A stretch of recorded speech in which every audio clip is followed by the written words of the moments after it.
Ousmane Diallo, Data Scientist et Software Engineer. Bienvenue sur la chaîne Easy Tool Science. Aujourd'hui, je vous présente l'outil qui vous permettra d'être 20, que dis-je, 30, 100 fois plus rapide que d'habitude. Cet outil est vraiment à utiliser pour tous les développeurs en 2024. Alors, l'outil s'appelle Cursor AI. C'est un outil qui a été basé sur VS Code et pour pouvoir avoir accès déjà à l'outil, il faut aller sur Google, taper juste Cursor AI. On va rentrer pour voir les caractéristiques. Donc, c'est un outil qui a été développé sur VS Code avec de l'intelligence artificielle intégrée qui vous permet d'avoir des fonctionnalités très avancées. Donc, il est disponible sur plusieurs OS. Là, j'utilise Windows, donc je peux prendre pour Windows. Pour les autres, vous pouvez prendre Java. Il est disponible également pour Mac et pour Linux. Alors, on peut juste voir quelques caractéristiques clés de Cursor AI. On parle d'un features. Donc, que nous promet cet IDE? Il vous permet de débugger du code, n'est-ce pas? Il vous permet de générer du code et il intègre des outils d'IA avancés comme Copilot++. Et je ne vais pas manquer de vous montrer la partie chat, qui est une partie essentielle pour les développeurs depuis 2022, car la plupart d'entre nous utilisons ChatGPT pour pouvoir résoudre certaines problématiques. Alors, le chat est déjà intégré sur l'outil. Ok, donc qu'est-ce qu'on fait? On télécharge. Moi j'ai déjà l'outil, donc je n'aurai pas à télécharger, je vais juste l'ouvrir. Et donc j'ai créé un projet avec Vite. Pour ceux qui connaissent un peu le React, juste lancer, c'est la première interface qu'on a automatiquement lorsqu'on crée un projet. Donc c'est le projet par défaut. Donc on lance le site. Les caractéristiques de Cursor sont exceptionnelles.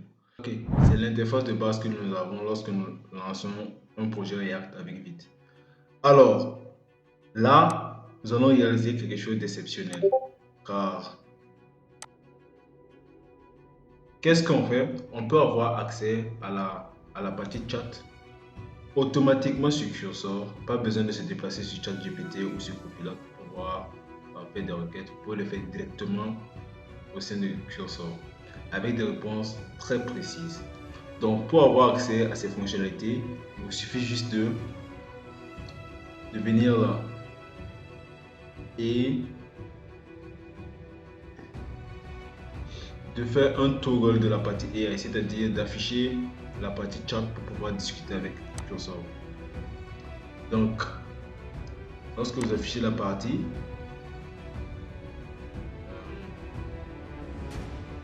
on va aller sur une chat. Donc, qu'est-ce qui va se passer?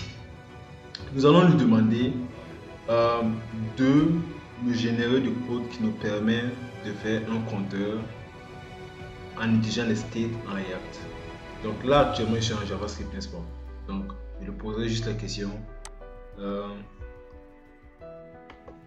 Ok, j'efface, je fais H1, je dis write counter application using hook React.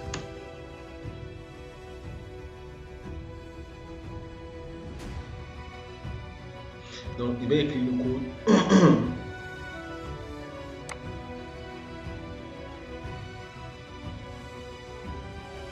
Et donc il va nous suffire, première étape, de copier la fonction useCount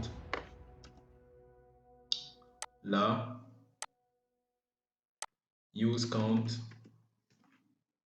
ensuite de copier le corps de la fonction là,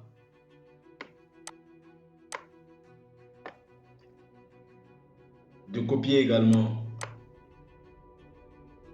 l'initialisation des états, n'est-ce pas? Et nous allons juste sauvegarder et voir le rendu associé. Donc qu'est-ce qui se passe? Nous avons une application juste en quelques clics qui nous permet d'incrémenter, de décrémenter et de remettre à zéro le compteur. Donc, increment, increment, decrement, reset to zero.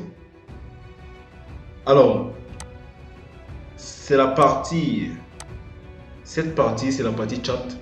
Maintenant, il y a la partie more.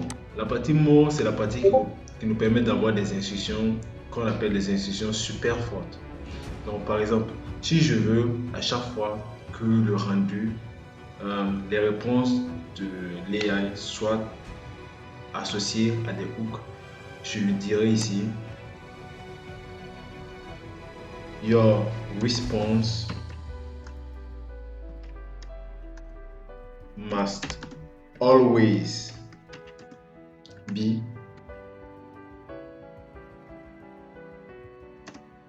in with hook function.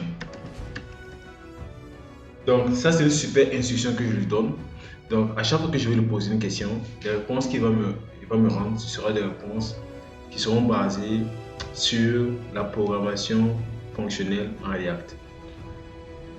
Ce n'est pas tout, car Cursor nous donne un certain nombre de requêtes gratuites.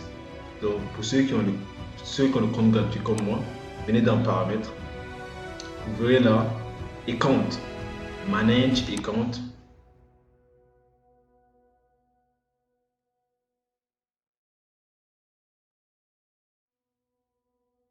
Donc je vais me loguer.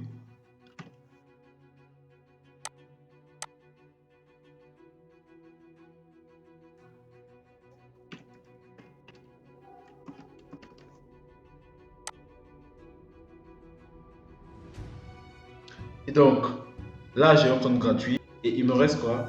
J'ai fait 6 requêtes sur les 50 slow request quota et 3 requêtes sur les 200 requêtes mensuelles que je peux effectuer. Alors, si je dépasse mon quota de requêtes, j'ai la possibilité d'intégrer ma clé d'API de OpenAI ici.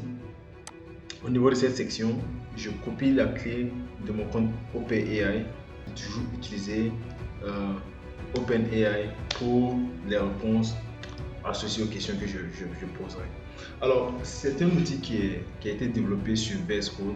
Donc, pour les fonctionnalités que nous avons déjà sur VS Code, par exemple les extensions que nous avons déjà installées, nous pouvons automatiquement les réinstaller ici.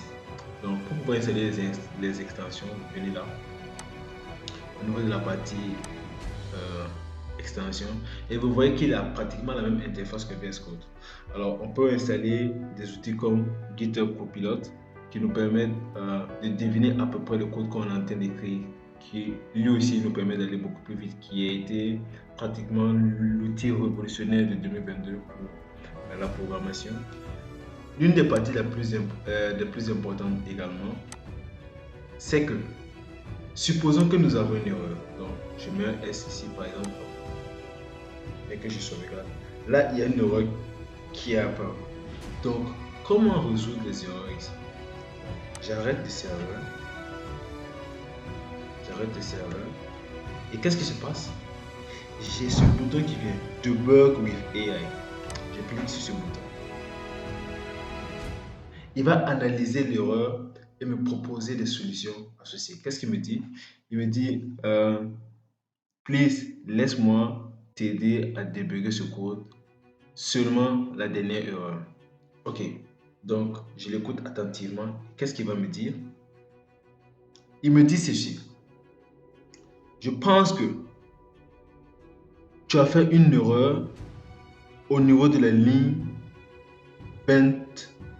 Il a dit, je pense qu'il y a une erreur au niveau de la ligne 24 où il y a un bouton. Les tags sont utilisés sans S. Là, vous voyez, il m'a donné une suggestion très intéressante et il me donne un exemple associé. Et donc, quand je viens au niveau de la ligne 24, je remarque que j'ai ajouté un S ici, que je ne devais pas ajouter. C'est vraiment une fonctionnalité clé qui nous permet de débugger rapidement le code et d'avancer dans l'exécution et le développement des applications. C'est un outil à utiliser en 2024 pour moi. C'est le meilleur IDE disponibles actuellement sur le marché. Il nous suffit juste d'un niveau de S, de sauvegarder et de relancer le serveur. Et qu'est-ce que nous allons observer?